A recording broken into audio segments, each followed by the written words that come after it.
Infowars.com, newswars.com, and prisonplanet.com are the sites. It's more important than ever to go to those sites, get the articles, get the videos, and share those links. Because the globalists are doing everything they can to block us and to keep us from getting the information out.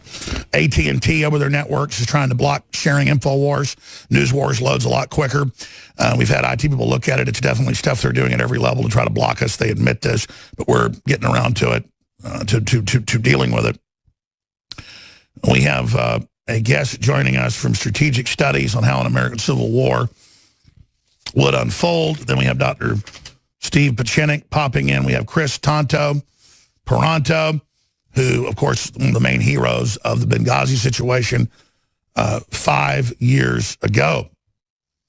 So it is the 9/11 anniversary. That's all coming up. You know, I'm not going to belabor this because the number one thing people can do is just pray for the broadcast and spread the articles and spread the links, because this is a war. And to not get on people's levels that are caught in this matrix of lies, but just to reach out to them with focus and just point out that, you know, you want change, you got it. That's why they're demonizing and lying about the president. And, you know, he was right about Antifa being bad, and they said it was the end of the world. Now they admit it because they had to say, no, Antifa's good and have us accept that evil, but it didn't work. It blew up in their face. So they just keep increasing their lies, and it's not working. Trump's just bringing back classic Americana system.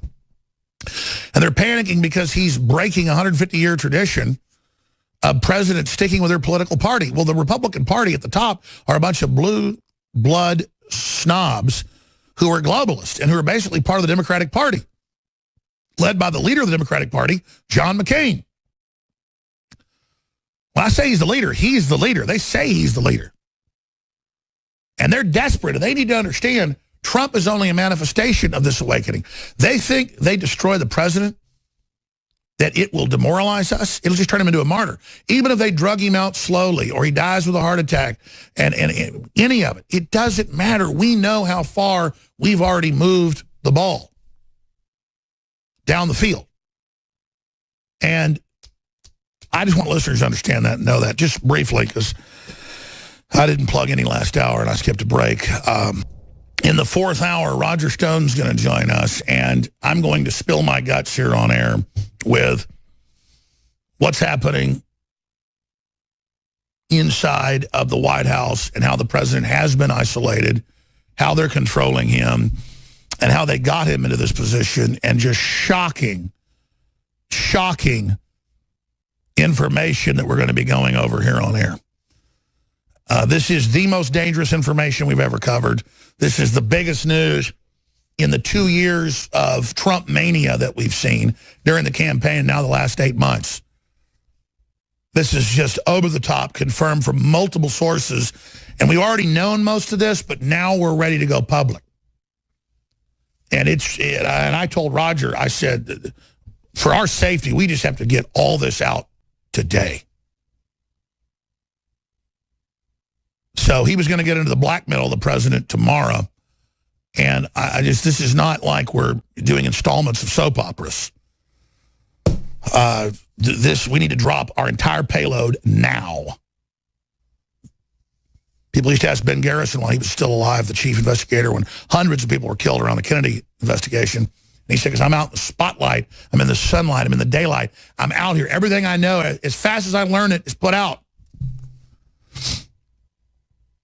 Now, Gregory Copley is president of the International Strategic Studies Association and author of numerous books on strategy, but particularly relevant to the discussion is a 2012 book, Uncivilization, Urban Geopolitics in a Time of Chaos. And it's an amazing book. He predicted it all. And here we are. We have George Soros and the globalists openly trying to manipulate the climate that's already here towards civil unrest, towards a Weatherman 2 type event. Just as Stephen Bannon said, we're going to have a populism that's Americana, free market, based on what works. But the globalists want a Maoist type in their own statements. I mean, coming from the youth. It's a communist system, but that comes from the youth. And they want their leftist populist movement. They want a civil war. They want a crisis. And now they say that. Phil Mudd, former deputy director of the CIA and former deputy director of the FBI, says, we're going to kill the president in the next 2 months. That was a month ago. You're going to hear all about the details we now know. First, they got to isolate him, so when they do it, they control the situation. That's in the fourth hour today, exclusively. Gregory, Copley, thank you for joining us. I want to get you up for a full hour in the near future. Former CIA operations manager Steve Pachenik's going to be joining us with this latest info I've got in about 30 minutes, but I wanted to get you on to talk about your paper, your book, the material, the research you've done to break down where we are right now.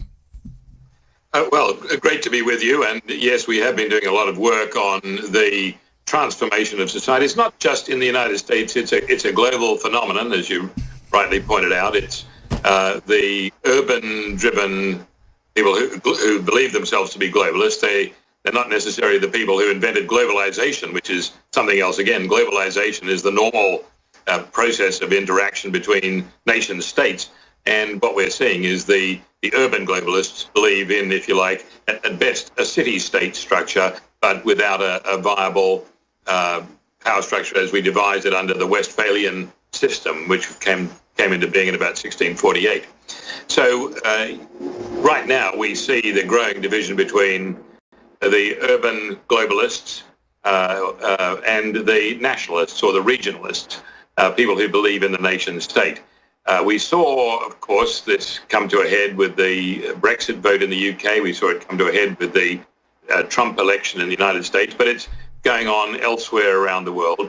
And we can't forget that when the communists took over in the Soviet Union in 1917, basically they were urban globalists. They wanted to impose a global form of government, not only on the former Russian Empire, but on the world. And basically that eventually generated a backlash from the Russian nationalists in the 1970s and 1980s. And they basically said, look, we want our country back. Why are you giving aid to African states we've never heard of? Why do you talk about global governance at the expense of Russian nationalism? So they rebelled, and that coincided. Exactly. Globalism was actually using communist states like China today as clients in the exploitation phase of other countries, which is actually in the communist system. And then we learned the communist system was actually hatched as a way to con the general masses back into feudalism in the last 150 years. It's sheer genius. Well, and in fact, it collapsed, of course, in 1990, 91, and then was taken up by the European Union. It was taken up by the urban intelligentsia, for want of a better word. There should be a better word. And now people that live in these rip-off megacities and coffin apartments, they are open city-state globalists and have disdain for everyone else, even though they're not part of the power structure. They're the people being used. Yes, but there's a belief that if you live in this urban dominated environment, that you are better taken care of, you know better, you're better informed, you are the rulers, if you like, of the nation state, and people in the regions and the countryside don't count. So the Brexit vote, the Trump vote, were almost seen as last-ditch efforts by the people who believe in the balanced nation state to come to the defense of the nation state. Bearing in mind that we're seeing an increasing urbanization of the global population, now at about 54% globally, people living in cities. In the United States, about 60%. So what the vote showed in November last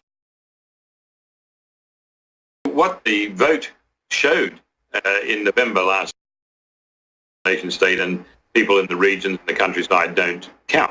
So the Brexit vote, the Trump vote, were almost seen as last-ditch efforts by the people who believe in the balanced nation state to come to the defense of the nation state. Bearing in mind that we're seeing an increasing urbanization of the global population, now at about 54% globally, people living in cities.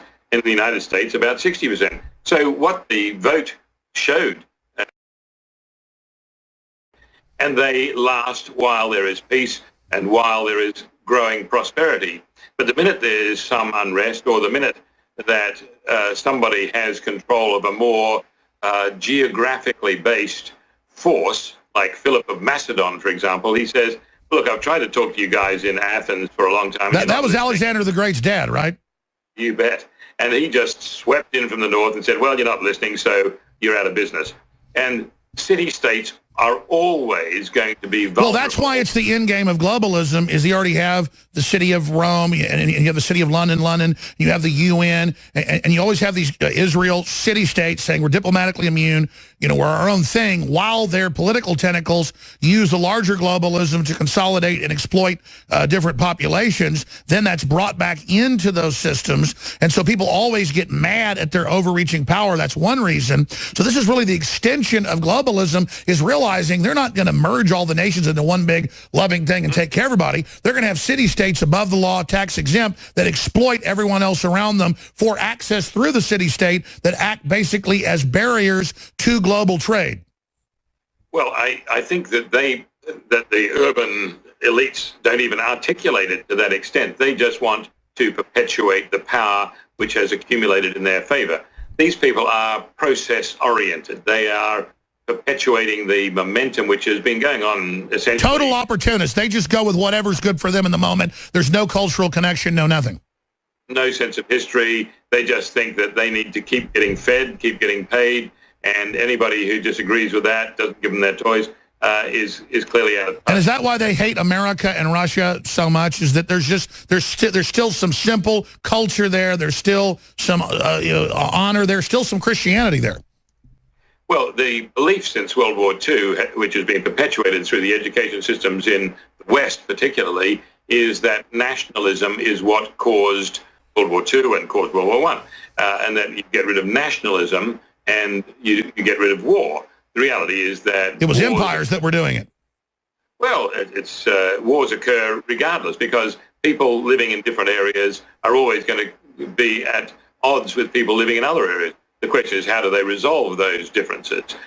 War, in one form or another, is going to be with humanity forever, simply because people disagree, and we see this. Look, you look at the... Well, globalists admit that they stir up regional conflicts and gave North Korea weapons as an excuse for globalization, as an excuse to give them this world government power. I think that's actually ascribing too much of a thought process to them. I think it's an instinctive and reactive process. Then let's talk about that. Let's talk about that straight ahead. They don't want nation states that have always been firewalls to the Soviet Union, to Hitler, to the Roman Empire, to the British Empire. We've got to have firewalls. We've got to have different states. We've got to have separation. We've got to have choices. We've got to have diversity, not uncivilization. Your predictions of this from historical examples. I mean, we see it happening now. We see opportunists using this to consolidate power while trying to not actually build any infrastructure, while waging war against any culture, because it's seen as competition to the soulless globalism. Well, the book Uncivilization, Urban Geopolitics in a Time of Chaos was about the most optimistic title I could give to what I was discussing in the book, which came out in 2012, and which would a topic which we'd been working on for a decade or more, showing how there was a growing divergence in the way people think in urban areas to the way they think in rural areas. What we see with most of society is that logic is formed by the place you live in, the geography and climate in which you live, which is why the French call it a sense of terroir, relationship to the soil. And logic patterns form in that. So when you're a farmer, you think in terms of the seasons and the weather, and in harmony with the people you have to work with. Urban societies have a sense of terroir also, but it's based around a different kind of survival logic, what it takes to survive in the concrete geography, if you like. So they start to develop a different sense of priority. Because it's about abstract, it's about keeping your job, it's about getting paid in money, which no longer even needs to be paper money. It's about numbers in a bank account or on a credit card or whatever. So people start to think very differently, and each begins to lose identity with the other partners, if you like, in the nation-state matrix. So now what happens is that when there's a crisis and the nation-state is needed again as the great defensive mechanism, because you need to have control over your food supply, your water, your resources, your means of production, and so on. So you gather together, because if you don't, you know that if you're just relying on saying, well, I need milk, so I might as well get it from China because it's a cent cheaper per gallon than it is getting it from New Jersey, you you lose the perspective. So you have no alliance, you have no culture, you have no connection. You're just being set up to be conquered. Well, in a sense, that's the cycle of history.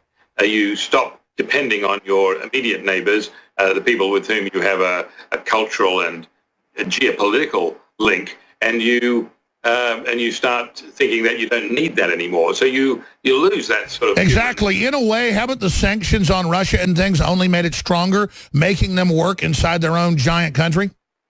No question about it. I mean, arguably, people say, well, the Russian GDP declined in the last few years. Well, so did the GDPs of virtually all countries around the world. What happened, though, was that Russia, the Russian Federation, has now actually become far more resilient and self-reliant. It's transformed its approach. Exactly. They found their real wealth is their culture. Their culture and their control over their agriculture and industrial output. They stand to be the next great breadbasket for Eurasia as a whole. China will become... And Trump understands that as well, just like Putin does, and he's trying to get our farming going. Putin said, we're going to be the world leader in organic food, and 5 years later, it's already happening. I mean, and Trump sees that vision. The only Russian connection is he sees it, he admires it, and knows that under a similar vision, it's total Americana, Russia didn't invent it, will be even greater. Well, that's right. I mean, you can look at Russia when Russia itself imposed sanctions on Turkey, for example, and cut off Turkish exports of agricultural products to Russia. That was definitely punished Turkey, but it also meant that the Russian farmers were given the opportunity to start to develop high-value agricultural products as opposed to the mass And grain. Putin told them they had value, so more people started having kids and stopped being alcoholics. It's all about the government and the people together and the culture saying, we have value, we have a mission, we have a purpose, not just, watching sports and being alcoholics. And it gets down to identity security, the feeling that you understand who you are within your historical context. That's a family identity, that's a group, a national identity. It's an overarching sense of who you are and your place in history. Gregory Copley, will you please, I know you've got such great letters, you're such a great author and researcher, will you please come back in the next week for a full hour? Look forward to it. I want to talk about where you see this going on a bad course versus if we change what the good course could be. An amazing historian, strategicstudies.org. Thank you so much. We'll be right back with Dr. Steve Pieczenik. We're on the march. The empire's on the run. Alex Jones and the GCN Radio Network.